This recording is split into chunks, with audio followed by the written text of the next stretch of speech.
Okay, I'm live again. Okay.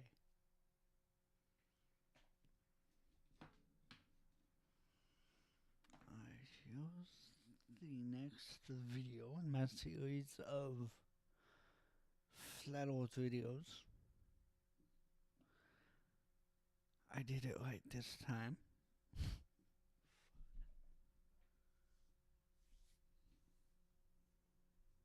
Idiot.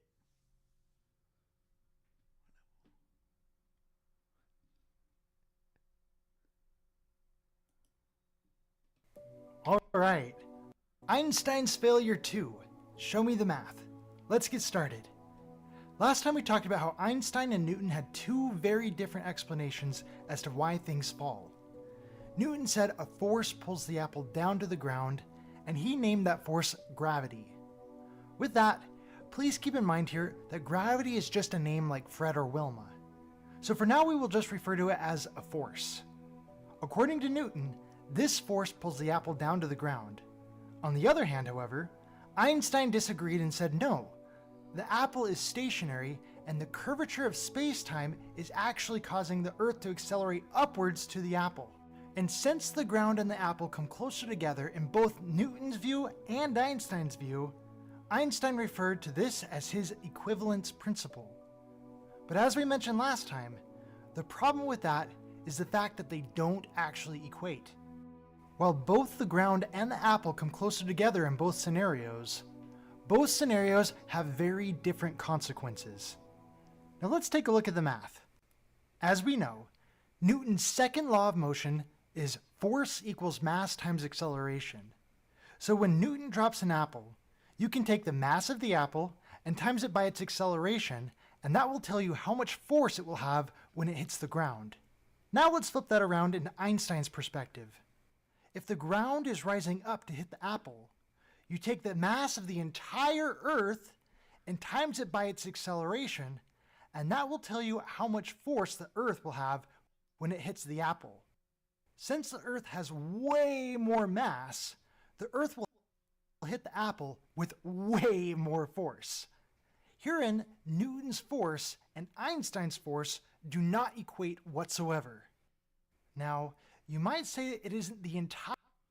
Well, technically, the Earth is moving. I mean, not really fast. I mean, it's moving through the galaxy, and the galaxy itself is moving. So you could say that, but there are issues with that too. It's, but whatever,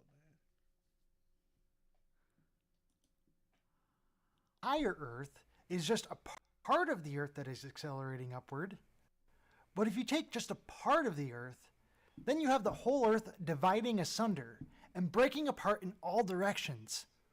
But that is something we very clearly do not observe.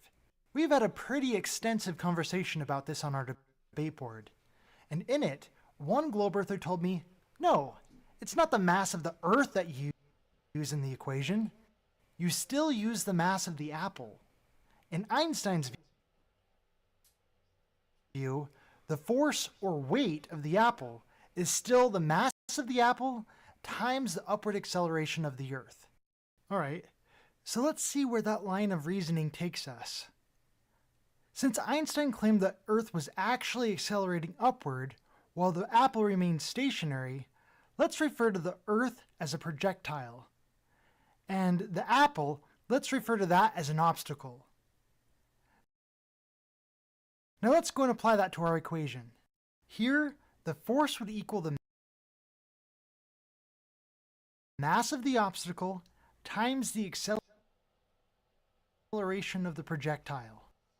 By that line of reasoning, if I were to toss an ant as a projectile, and an elephant were to stand in its way as an obstacle, then that ant should hit the elephant with a lot of force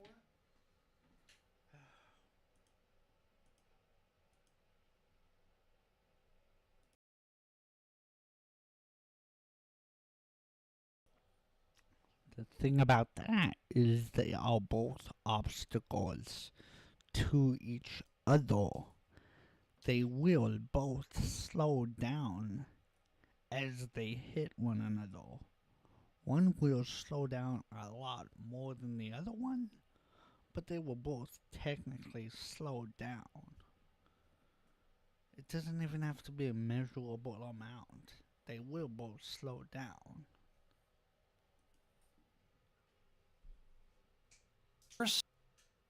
Because that elephant has a lot of mass. On the flip side, however, that reasoning states if an elephant were to get launched at an ant, that elephant should hit the ant with very little force, because the obstacle in this instance would have very little mass. That is the exact opposite of what we see in reality. So this line of reasoning clearly doesn't work. So that brings us back to force equals the mass of the Earth times the acceleration of the Earth. Which would mean if the Earth is accelerating upward, it should hit every single falling object with the exact same amount of force. Not only that, but when we fall at an accelerating rate, which would mean if it was equivalent and the Earth is accelerating upward, it should be continually going faster and faster.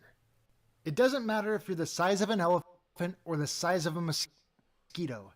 If you get hit by a semi-truck moving fast enough, you're gonna go splat.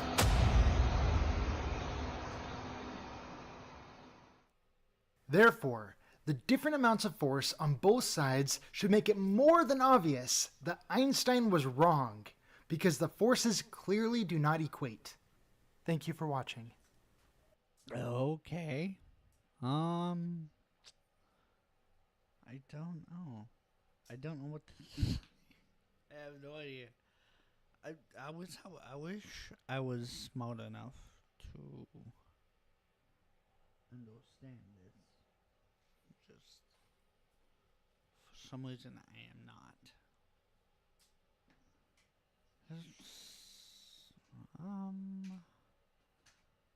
I'm doing good here actually. I like this.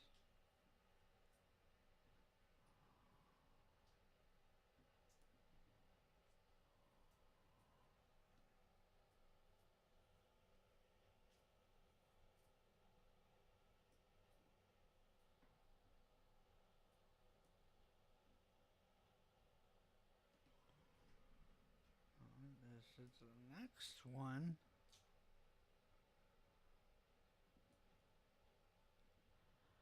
I'm not gonna watch it now, but